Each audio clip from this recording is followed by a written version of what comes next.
I think it's important to always keep your eye on being able to not only do what you want to do personally, but being able to pair yourself with the people that are going to allow you to excel.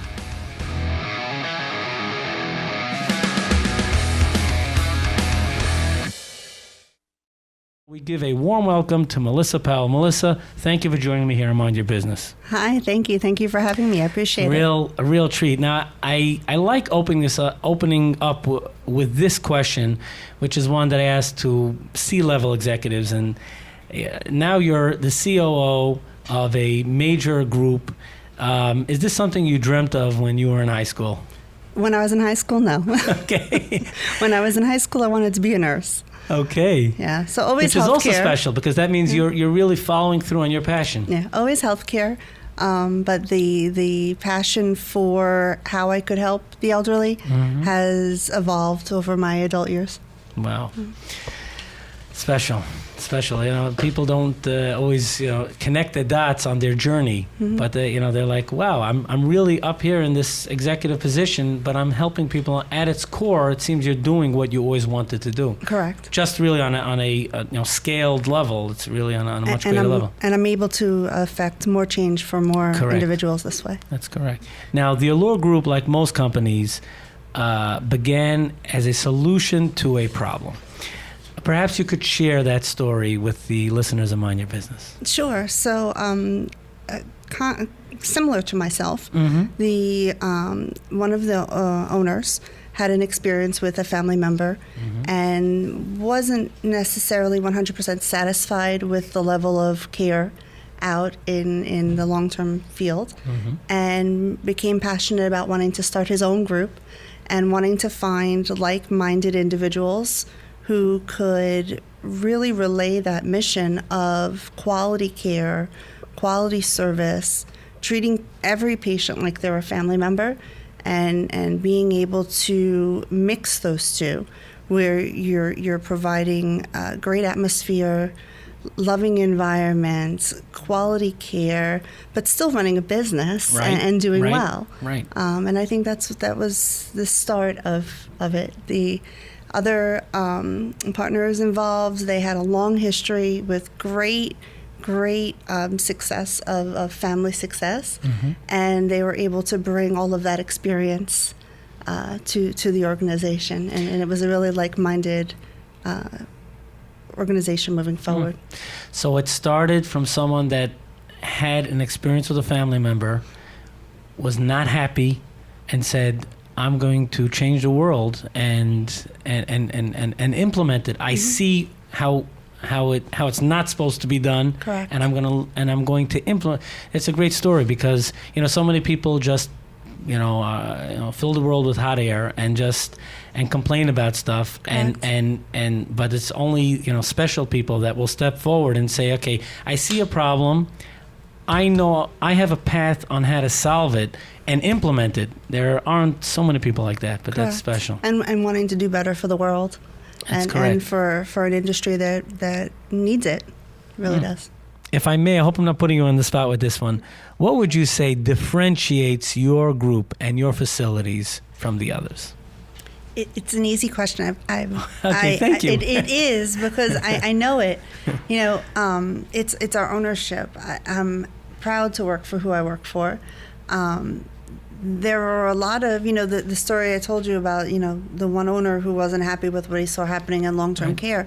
And decided to make a difference. This is, honestly, I don't enjoy it because it's my industry, but it's unfortunately true. There's a lot of places that, you kind of look and say, I don't think I'd want my mom there. These are not those kinds of homes. This ownership demands that the care is good. They demand that the buildings are well kept. They want a positive experience, and that's unfortunately not everywhere. And I tell people I do drive in. I have about an hour and a half commute that I've done every day for just about 7 years now, each way. And that's commitment. I choose to come. You can work anywhere, right? You Right. have that as Right. an employee. You have that option, right? Right. I choose to come to this organization. I choose to come here because it's a great organization. Now, my understanding is that many of the homes they have the great ratings and reviews. Yes. Maybe you could discuss that. Yes. So, unfortunately, for some of the homes, they did not have that when we came in. Right, when you came in. And that's a process. For those of you that are listening that don't understand it, it's not something you come in and you change overnight. Yeah. It actually is a 3-year process. 3 years. Yeah, to get some of the old stuff purged and out, and the new stuff in. So, I'm very proud that all of the Allure homes are 3, 4, or 5 star. Wow. Those that are 3 obviously probably started Right. a little lower. And like I said, it's a 3-year process to move. So you have to take the time to get there. You have to direct staff there. The STAR system is based on quality as well as staffing, as well as your survey process, as well as, metrics with the actual care you provide that the state pulls. Mm-hmm. So there's a lot of pieces that you have to manage and you have to do properly in order for your stars to be where they need to be.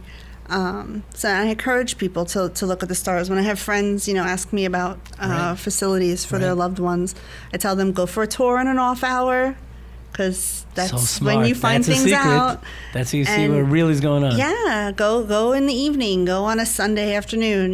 Those are the times. Not when really someone's there at right, 11. walking them through. Yeah, no. Surprise them. Say, hey, I'm here for a tour. See what happens. And look at the stars. And ask someone in the industry to help you understand them if you go through and you don't, because they do mean something. Now, you touched on this earlier, and it's very special how the Allure Group tries wherever possible when you're taking on a new facility to leverage the great team that's in place. However, obviously, as you grow, you're looking to hire new people. There'll be people listening to the show that say, hey, I would love to be a part of this and to work. What are your, what's your process for hiring a star? Because we only stars apply. That's right. What are you looking for in someone to join your team? Yeah, so commitment. People who want to do the right thing. Hey, listen, no one's perfect. You go through training. You have mentors within your organization. No one's perfect, but people that want to put their best foot forward, who care about the elderly, who care about making a difference. One of the ways to apply is, online. We have an online portal. You go on and you click join our team. And that's that. But what I find, the one thing I do want to mention is what I'm really proud of with hiring, and I hadn't thought about it earlier as we were talking, but as we've taken all of the different facilities, and I was saying a lot of them, not all, but the good majority of them had issues with census, with the amount of patients they had in-house. And as we transform that, and as we bring in those clinical programs, and you need more staff to run a clinical program, we really focus on hiring then.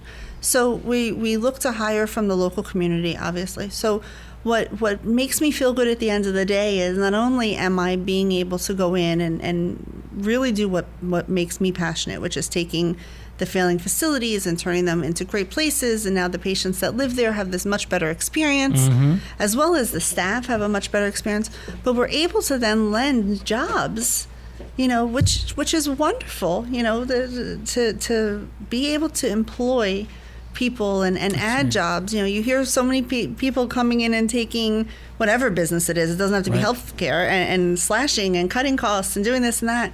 And we're doing the opposite. We're bringing jobs to the community. It makes me happy. Something you touched on about when hiring, you're looking for someone who's passionate about this. And of course, anyone who's tuned in since the beginning of the show heard that, Melissa, when you were in high school, you dreamed of being a nurse. Yeah. And so it's in your DNA. It is. To help people. It is in the industry? There is something called, or is a term, the revolving door nature. Maybe you could describe that and how it applies within the Allure Group. Sure, with the staff turnover. Yes. Yeah. So I find that I've worked in New Jersey and I've worked in Pennsylvania and maybe in some areas that aren't as populated as Brooklyn, right?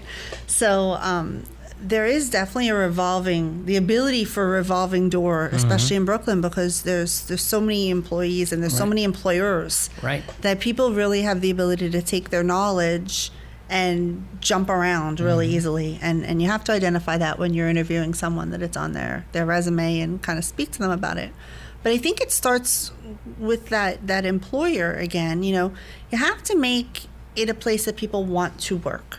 And that's not always about money. It's about getting up in the morning and wanting to go to work. And to make a difference. Correct. To be part of a place that's a thriving organization. Correct. And, it's not always about... It's not always about, how much money they make, or everyone wants to be home with their kids and not really going to work. But when you're in a job that you don't like, you have this, nauseated feeling in the morning. We've all had jobs like that where, oh God, I really don't want to go. And then there's jobs that it's like, okay, got to work, going off, have my buddies at work and everything's all good. We foster, my goal is that the staff feels like almost like a mom and pop, warm feeling where people know each other, and the upper management knows the staff, and they're out. I'm in every nursing home every week. I'm out there walking. So is ownership, and speaking to people. And that's special. That's the kind of place that I hope somebody wants to work. I just have to read, that's so special.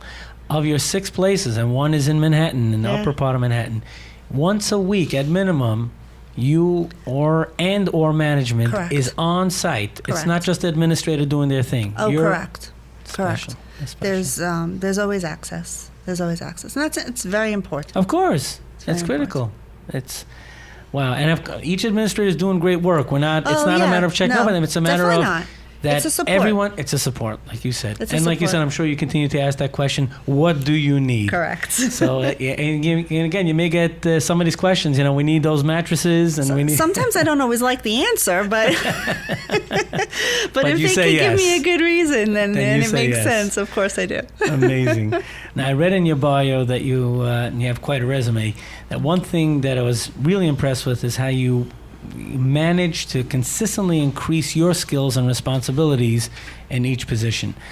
Just a general tip for people out there, how important is that for anyone in any career to constantly have their eye on development? So I think for me, I always enjoyed learning new things and wanting to take on a new challenge. So where that translated was me going to the next level in my career, whether it be through a position or through a larger facility, or taking on a new role or title. I think that became a personal goal more out of my personality, wanting to do more and grow. As I got a little older and I was doing administration for a while, and I realized, hey, I'm pretty darn good at this, right. Then I wanted to be VP, and then I wanted to be COO, and nice. I worked towards finding, and I mentioned this before, but I worked towards finding the right people to work with. I tell a lot of young people who come through my door, the decisions you make affect what you do. It's not always just, oh, great, I went and became an administrator, or oh, great, I went and became a director of ops. You have to look who you're working for, because their management style and their ownership style is going to affect your reputation and what you're able to accomplish in what you do. I've been very lucky to work for this company, as well as a company in New Jersey called Aristocare, where I was VP of ops there, and I was able to affect the same sort of change that I do here. And not everyone can say that. I think it's important to always keep your eye on being able to not only do what you want to do personally, but being able to pair yourself with the people that are going to allow you to excel. As we bring the interview to a close, any final thoughts that you could share with the listeners of Mind Your Business? Sure. Final thoughts. Final thoughts are nursing homes are great places to bring your family members. Allure has these wonderful facilities that will treat, in some cases, unfortunately, people better than they were living prior to having to come in. But I think the key is go see what they're about. If you're in the situation where you need to take some sort of short-term rehab or long-term living, come look at an Allure home and then compare it to another home. Look and see, not only just the aesthetics, but do the nurses smile at you? What's going on? You always want to put yourself and your loved ones in a place where it doesn't always, it should smell good and look nice, but the staff should also be welcoming. I love the honor of interviewing C-level executives and sharing their great advice and perspective on Mind Your Business. I'd love to get your feedback. Post it in the comments below and subscribe. You'll never miss an edition of Mind Your Business.